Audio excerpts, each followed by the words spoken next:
Nama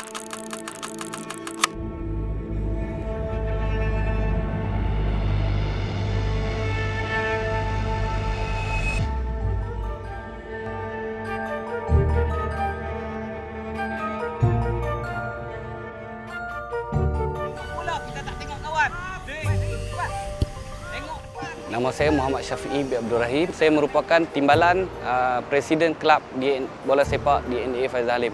Maka diri belakang maka. Belakang mereka. Kita di sini lebih kepada kawasan luar bandar lah. Kawasan ni menjadi venue untuk kita adakan klinik bola sepak DNA Faizal Halim. Di mana sekarang ni pelatih-pelatih yang ada seramai 200 orang. Budak-budak banyak terdiri daripada budak-budak yang susah, tapi anak-anak minat. Daripada asalnya mai tak pakai kasut bola tak ada. Bagi biasa. Kelab kami ni bila kami free. Apa cuma siapa-siapa nak datang pun boleh.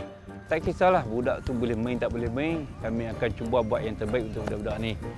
Yang mana yang dah nampak okey, kita akan buat satu tim. Bila ada kejohanan, budak-budak ni kami akan bawa lah. Yang tak sampai spek lagi, kita bagilah training lagi sampai dia boleh lah. Mengkuantiti ni berdekatan dengan Kedah. So, budak Kulim pun datang, budak Lunas pun datang. Sungai Petani pun datang. Bermakna bukan kata kawasan ni saja.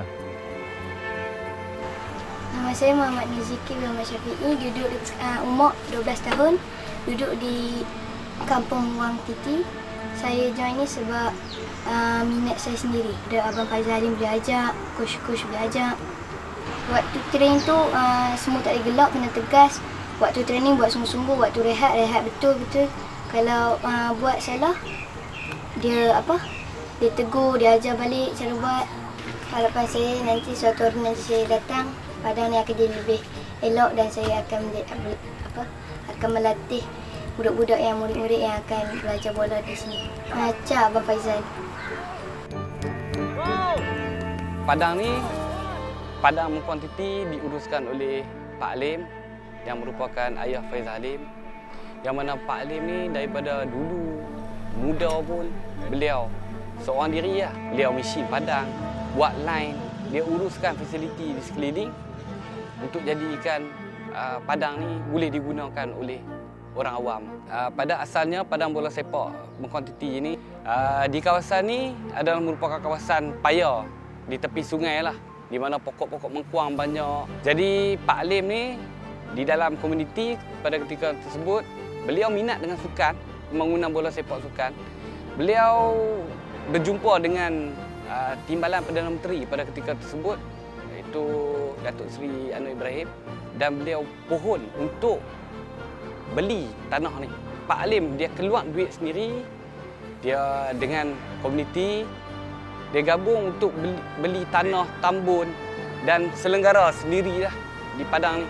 Sehingga daripada dulu muda dia sampai sekarang, sehingga Padang ni jadi cantik lah. Bagi saya antara Padang awam ataupun Padang yang bukan diuruskan oleh mana-mana pihak, hanya komuniti, antara Padang tercantik lah di kawasan ini.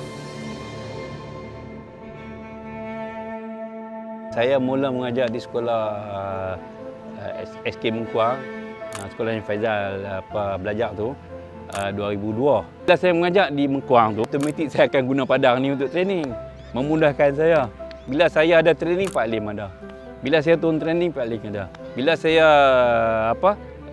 friendly match, Pak Halim akan ada. Rumah dia pun dekat dengan Padang ni. So senang kami budak-budak pun duduk berkeliling sini kan, kawasan ni juga. So senang kami turun. Sebab mana Padang ni tumpuan budak training lah. Jadi kami sekolah kami ada Padang. Padang ni taklah besar mana sangat. Di sini lagi besar, memudahkan kami budak training lah. Pak Halim pun memang dia orang kata apa, kecil tapak tangan, nyuruh dia tadahkan, macam tu lah. Dia pun bantu juga, bantu saya lah. Bantu kalau kita ramai kan, dia bantu sikit, saya buat sikit. Saya dengan Faizal ni banyak momen yang tak boleh dilupakan lah. Sejak dia mula mewakili sekolah SK Mengkuang ni, dia membantu sekolah SK Mengkuang ni champion saja. Champion bawah 8 tahun darjah 2. Lepas tu kami champion bawah 11 tahun bila dia naik darjah 4. Kami champion bawah 12 tahun 2008, 2009. Okey, dari 2010 pula saya jadi coach Negeri Pulau Pinang 2010, bawah 12 tahun. Dia membantu tim 2010 masuk final. Satu jaringan dia yang saya tak pernah lupa. Dia dapat bola dari center tu. Dia beat 2 orang defender Selangor dan dia skor. Jadi kami menang 2-0, kami masuk final. Itu momen yang kami tak dapat saya lupa lah. Semua bermulanya daripada Padang ni, daripada Padang tak ada apa, daripada berlatih ikut ayah sendiri, ayah main bola datang tengok, daripada seorang budak kampung menjadi seorang bintang. Kita dah dapat Faizal Halim, kalau boleh hebat daripada Faizal Halim. Kita nak macam itulah. Dan kelab ni kalau boleh berterusan lah. Mungkin kita harap Faizal akan sambung lah legasi apa yang kami buat ni. Kerja-kerja kami, kerja bapak dia.